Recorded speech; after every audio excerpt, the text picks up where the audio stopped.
WTC final scenario. So does India still have a chance to reach WTC final? According to this Crick Info article, India need a win in Sydney to stay in the contention. Australia will finish in the top 2 with a win in New Year's test. That means if Australia wins the next test, they will certainly finish in top 2 and will eliminate India and Sri Lanka from the race.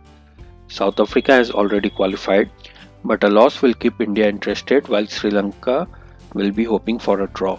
A loss for Australia, this means not for India. So India, in order to reach WTC final, they still have a chance. They need to win their next test against Australia in Sydney, and then hopefully Sri Lanka will be able to beat India 2-0. Let's look at that. South Africa's win against Pakistan in Centurion has confirmed their place in WTC final. They have qualified. So there's only one more slot left, and either one of India, Australia and Sri Lanka can still make it to that final. For Australia to win, they right now has 61.46% points.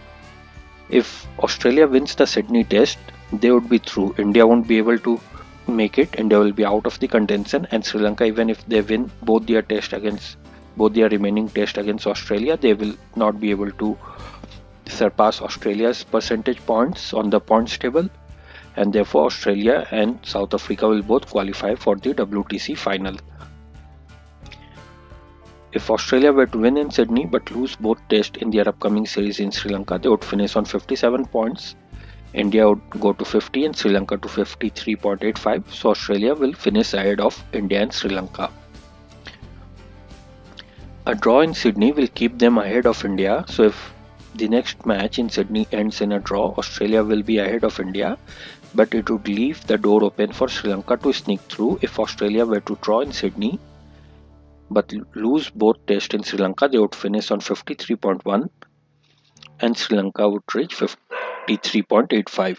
So if the Sydney test match between India and Australia ends in a draw, and then if Sri Lanka wins 2-0, they will finish on higher point than Australia, and so they will qualify. Sri Lanka will qualify. But if Australia were to lose in Sydney, they would need one win in Sri Lanka to qualify. A 1-1 verdict in Sri Lanka after losing in Sydney would leave Australia on 57 to India's 55. So Australia would be ahead of India, and Sri Lanka I think would be below India as well. If Australia draw both tests in Sri Lanka after losing in Sydney, India and Australia would be level on 55.26, but India will qualify on the basis of having one more series in this WTC cycle. So if India wins the match in Sydney, and then if Australia and Sri Lanka draw both their test matches, both India and Australia would finish on equal points, but India will qualify on the basis of having one more series in this WTC cycle. So here's the point table. South Africa has already qualified. They have a Q against their name. Australia is right now ahead of India, New Zealand and Sri Lanka. New Zealand is already out, and England, Bangladesh, Pakistan, West Indies are all out.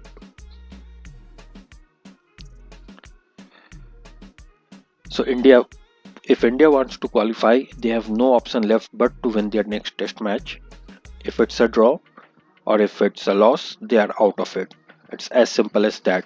They need to win in Sydney to stay in contention for WTC final. A win would take them to 55.26, which would be enough for them to finish second if Australia were to achieve no more than 2 draws in Sri Lanka.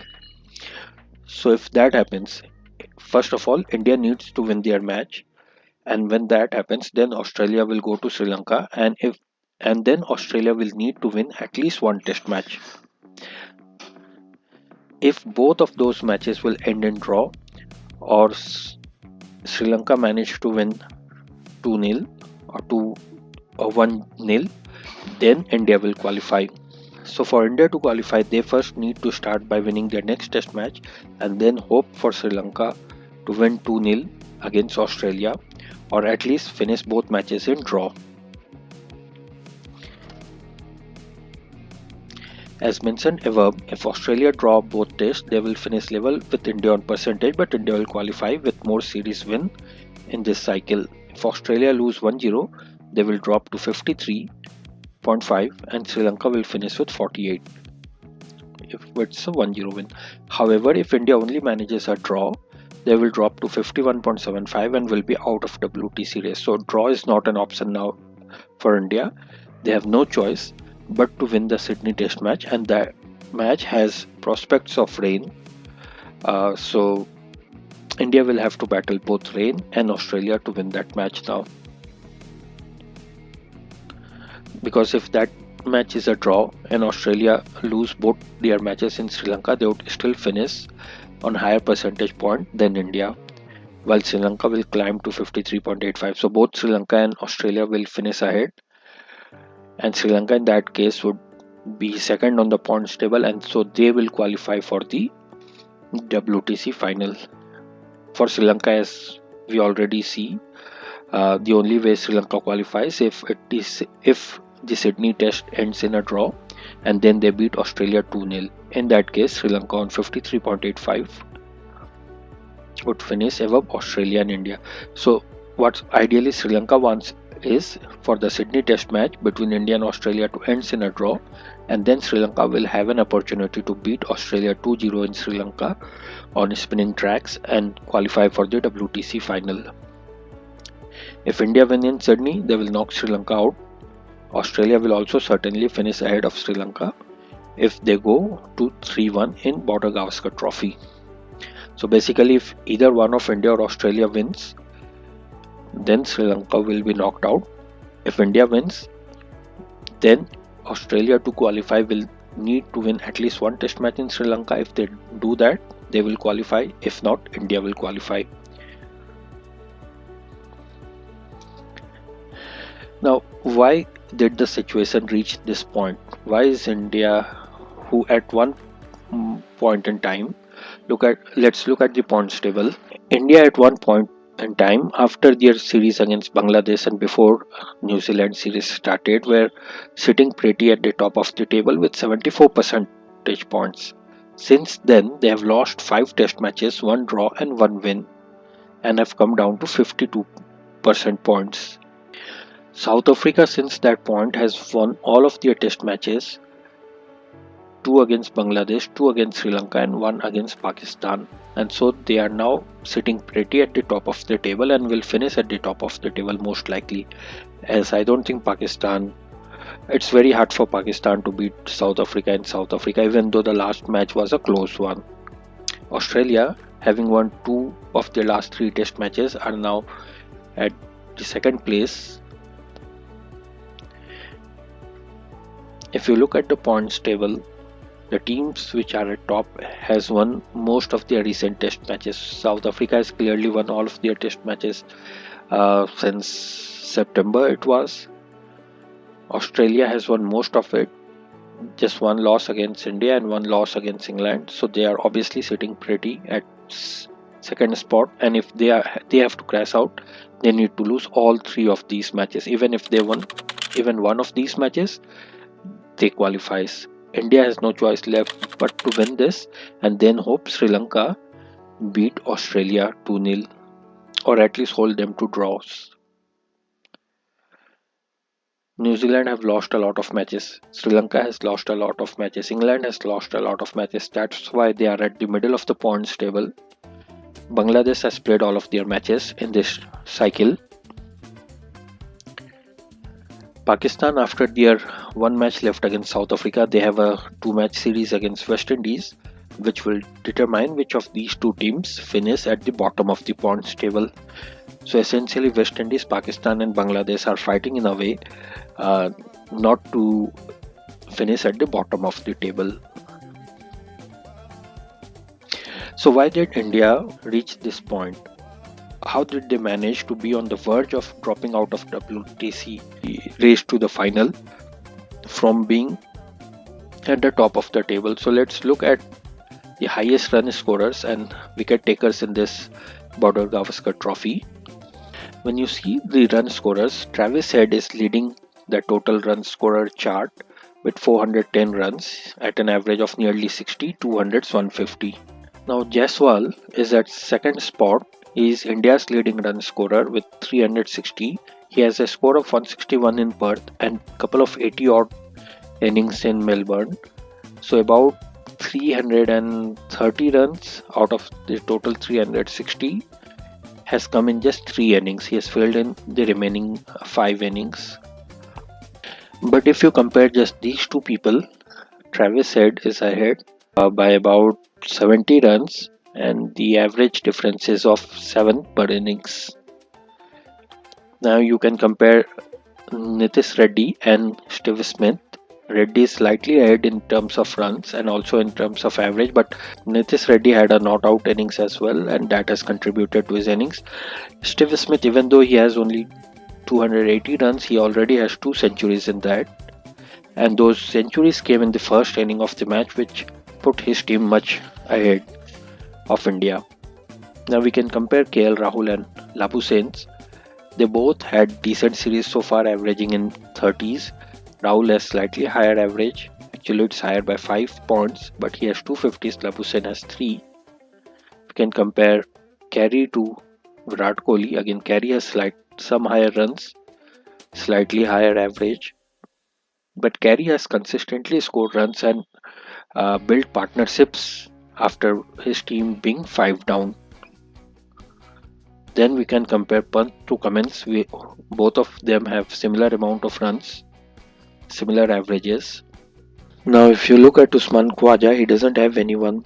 So we compared Head to Jaiswal, Reddy to Smith. Head was slightly ahead. KL to Labuschagne, Carey to Kohli, Pant to Cummins. Khwaja has no one to compare to because we can actually compare Jadeja and Stark. They both have same amount of runs, even though Jadeja has played only 2 matches. Then we have Sundar and Mars. We can compare them, roughly same amount of runs. Then there's McSweeney, Constas, Lyon, all Australian batsmen, ever Indian batsmen. So see Gill, Akashdeep, Sharma. In fact, if you look at all of these players who have scored the least number of runs in the series, most of these are Indians. 1, 2, 3, 4, 5, 6, 7, 8, 9 Indians. So in the bottom 11 run scorers in this series, there are 9 Indians and only 2 Australians, were Sam Bolland and Hazelwood, both number 11 batsmen. But for India, it's Subman Gill, who is number 3, Rohit Sharma, who is opener on number 6, Ashwin number 8, Patikal number 3, Bumrah 10, Siraj is number 11, Jurel again middle order batsman number 6, Harshit Rana number 8, number 9. So this is a difference between both these teams. Those batsmen who have scored the least amount of runs, among 11 such players, 9 are Indians and only 2 Australians, and that too they are number 11.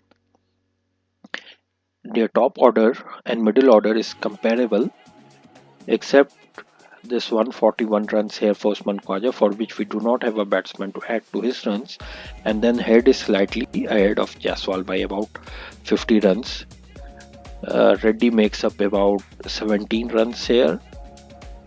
KL Rahul makes up about 32 runs. So if we add Jaiswal, Reddy and Rahul on one hand and then add Head, Smith and Labuschagne on another, it will be roughly equal. Carey and Kohli cancels out each other. Pant and Cummins cancels out. No one is able to cancel out Khwaja. And then there's Stark, and then there's Mars and McSweeney, Constas. They are all ahead of Indian batsmen. Now let's take a look at the bowling chart. Jasprit Bumrah is clearly leading the pack with 30 wickets in 4 matches at an average of under 13 and economy of under 3. So no other bowler has such kind of record, and yet India is struggling in the series because compare what happens after that. Cummins has 20 wickets at 22.5, 22.6, an economy of 3.3, which is not bad. It's a good performance. Siraj has 16 wickets compared to Stark's 15, so we can compare them. Siraj has slightly higher average and higher economy rate as well. And Siraj has also taken a lot of wickets late in the Australia's batting. So let's say he will concede 60, 70, 80 runs without taking any wickets, and then take 3 4 wickets in another 20 runs. So that has brought down his average, while Mitchell Stark has taken wickets right up at the top of the order with the new ball and in the middle orders.